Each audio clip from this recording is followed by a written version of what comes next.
আজকের বিশেষ অতিথি হিসাবে বক্তব্য পেশ করেছেন সাতক্ষীরা জেলা সম্মানিত সেক্রেটারি আমার মুফতি মাওলানা আজিজুর রহমান।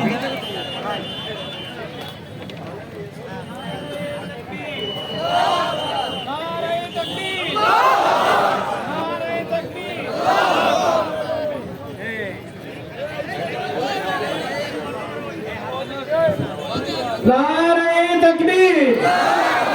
আল্লামা তারেক মুরাদ সাহেবের আগমন। নারায়ে তাকবীর। সাতপুর তাফসীর কোরআন মাহফিল। সাতপুর তাফসীরুল কোরআন মাহফিল। নারায়ে তাকবীর।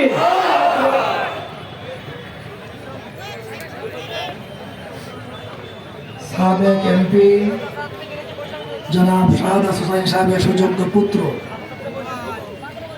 অন্যান্য উলামায়ে দ্বীন